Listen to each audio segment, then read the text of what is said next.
So I did a review last year of the G935 versus the JBL Quantum 600. I gave JBL the crown. Now I'm back with Logitech's higher end offering, the G Pro X wireless, and I'm looking at if it can steal my vote from JBL's Quantum 600. There are some things to consider before you splash that cash, so let's get into it. So my biggest negative about the Logitech G Pro X wireless is the design. It doesn't sit flat on a desk or on your shoulders. There's a microphone sticking out, which is detachable, but when you've got it plugged in, it sticks out like the hair on the back of your head after a good night's sleep. They only have a single axis rotation, which can be uncomfortable for long-term wear. The cushions are not the deepest, which can be a problem if you've got ears like a megaphone. The G Pro X wireless do have removable ear caps. Not something I can say about the JBL Quantum 600. Maybe there are some aftermarket ear caps which make these a little bit deeper, but they're not as deep as the JBL's. The clamping force on your head is on the lighter side when compared to the JBL, but they both feel fairly comfortable in that regard. There are 3 functional buttons on the G Pro X wireless. One's to mute your microphone, and then you have a dial for your volume, which is an infinite dial, so it keeps going. There is some audio feedback from the system when it does reach min or maximum volume, and there's your power on and off button. It's got a USB-C charge port, which is great, and an on and off LED indicator. When you mute your microphone using the button on the side, it does give you an audible feedback saying it's either on and off, and they're both different sounds, so you would know when they're on or off. A necessity considering it doesn't have a flip to mute microphone. The JBL, on the other hand, resolve all my design concerns with the Logitech G Pro X. The Quantum 600 sit nicely comfortably on your shoulders. They have 2-axis rotation and a deeper ear cushion, which means much more comfort. As mentioned, the clamping force is a little bit more on the JBLs, but it's not significant enough for me to choose either one. On the side, you have 4 functional buttons. There's a chat volume dial, which allows you to change the volume between your chat. There is volume up and down dial, which is your master volume. You've got a mute button, which maybe isn't as useful on this headset considering you've got the flip to mute mic and that handy LED indicator, which works perfectly. And on the other ear caps, you've got an on and off switch with an LED indicator confirming it's on. Now, if RGB was something you were interested in, then G Pro X does not offer that, so JBL win in that regard. I would say though, I feel the JBL Quantum 600 gets slightly warmer than the Logitech G Pro X wireless, so you win some, you lose some. I absolutely feel the flip to mute mic is almost essential now. It's so convenient, much better than pressing a button, extremely useful, and I just love that design feature. Talking about the microphone, here, have a listen to both headsets. So please subscribe, share, and leave a comment saying supercalifragilisticexpialidocious. So please subscribe, share, and leave a comment saying supercalifragilisticexpialidocious. As you heard, the G Pro X wireless do pick up the wind noise from your Ps, so they've got a bit of popping noise, which means this wind filter isn't doing its job too well. You had one job to do. You can counter this by pulling it away from your mouth, but that just looks ugly. There are some additional cool features on the software which allow you to customize your microphone. I think the default settings are sufficient, so I'm not going to cover those, but you can use the Blue Voice Enhancer and several controls on the Logitech's microphone. I feel the default is sufficient for gaming and calls.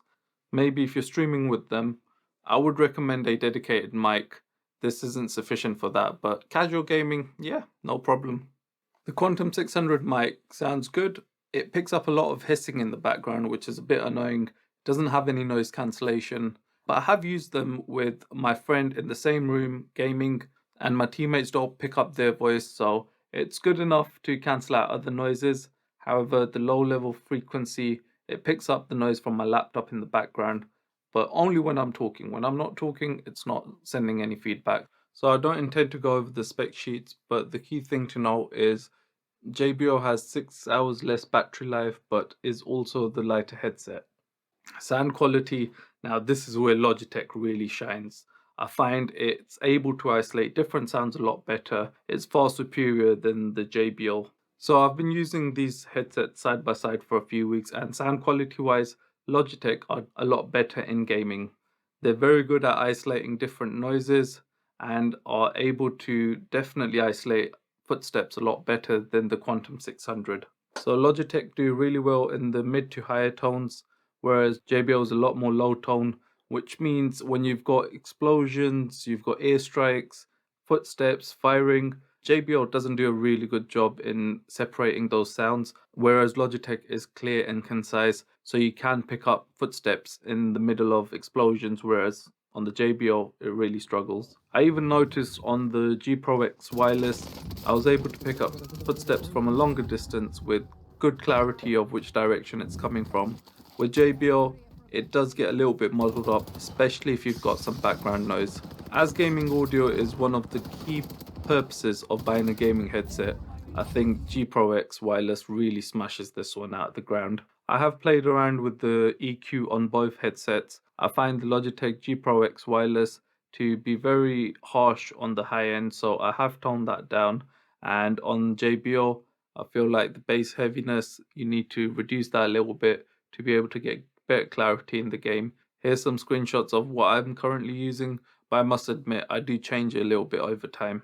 With the JBLs being so strong on the low tones, I find that if one of your teammates has even a slightly bad microphone, you really struggle to hear them clearly. Whereas on the Logitech, you can still hear them clear enough to understand the comms. It's a bigger problem when you've got sweaty players running after you and you're screaming like little girls. In terms of music playback, I still think JBL sounds better than the Logitech G Pro X wireless. The Quantum 600 are bassy, which is quite nice to hear in music, at least my personal preference. I wouldn't say either one of them are extraordinary at music playback, but they're both sufficient to use it as a secondary use, where I feel the Quantum 600 takes the slight edge. Compatibility is another thing to keep in mind. The G Pro X wireless don't connect to an Xbox One. They don't have a 3.5mm jack, which means you can only use them wirelessly, whereas the Quantum 600 does. So you can use them wirelessly on your PS4s, PS5s, on your PC, but also plug it into your Xboxes, which is brilliant. Whereas on the G Pro X, you don't have an option for that. So if that's what you're looking for, it won't work. I do find myself using the Quantum 600 at a higher volume than Logitech's G Pro X wireless, but neither of them I use at 100%, so there's plenty of give in there. So if you do like your music loud, if you do like your gaming sessions loud, you can turn it up. So Logitech's G Pro X wireless are definitely the better headset for gamers, but they come at a heavy price tag, at a price of double that of the Quantum 600. So Quantum 600, you're looking at 120, £130, whereas the G Pro X wireless can go from £200 to £230. It's quite a considerable jump. Performance wise, I think it gives you maybe a 20% increase, which is quite a lot when you're looking to game competitively. But if you're just a casual gamer, the Quantum 600 do a sufficient job. Logitech have a far superior directional sound. They're able to isolate sound a lot better than the Quantum 600, but the Quantum 600 you can use for dual purposes. Music sounds a little bit better. I do find myself reaching for the Logitechs when I'm gaming and reaching for the JBLs when I'm listening to music. I will add one thing though. I've had the Quantum 600 for about a year now, and in that time I have returned one pair under warranty as I felt like the sound was a little bit too distorted. So these pairs that I have right now are only 2 months old. It was quite a simple process. I didn't get asked too many questions. I packed my headsets in the original box, sent everything back on a prepaid envelope, and I received a replacement pair once they diagnosed the problems. So if you have the extra cash, definitely G Pro X Wireless will give you that edge in gaming. You'll probably hear me before I hear you in the gulag with my Quantum 600s, but I might enjoy music a little bit better than you. Peace out.